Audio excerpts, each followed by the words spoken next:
खुलुमबाय मादै बाजै फंबाय आंनि गिदिरसिन गासिखौबो रेसपेक्ट होबाय स' फाइनालि आं दं दा रानि हमस्टे ओमफ्राय दाहाय बहा दं होनबा सेरापुन्जि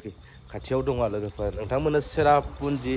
देखायनो थांगासिनो दं लोगोफोर दाहाय ओरैबायदि थान्दा नै जोंना बेनोमोन आरो हमस्टेया ओरैबायदि थान्दा लोगोफोर नाय खुवा खोबजोबखादों आरोना नोंथांमोना नैबे सिजोनाव फैयोब्ला लोगोफोर बै सेरापुन्जिसिम गालि आरोना नोंथांमोना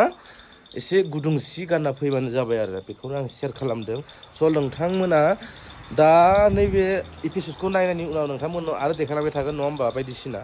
दा नोंथांमोना आं थानाय हमस्टेखौ नोंथांमोननो देखायगासिनो ओरैबायदि थान्दा नोंथांमोननो आं देखायगासिनो र' दै फिउ लोगोफोरनै स' लोगोफोर हमस्टेया बिदि आरोना गोजौ ओरैहाय ना लोगोफोरनै दा पाहाड़खौनो नुवासै आरो हाजोफोरखौ ना खुवाया खोबजोबदों लोगोफोर दा 8टा जाबाय दै टाइमा लोगोफोर 8टा थानाय लसखौ नोंथांमोननो देखायगासिनो लोगोफोर बेनो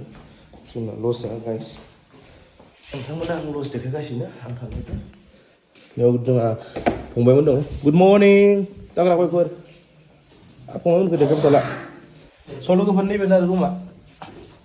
अब्ला लोगोफोर टाटा नेक्स्ट भिडिअ नुबावगोन अके नेक्स्ट अके लोगोफोर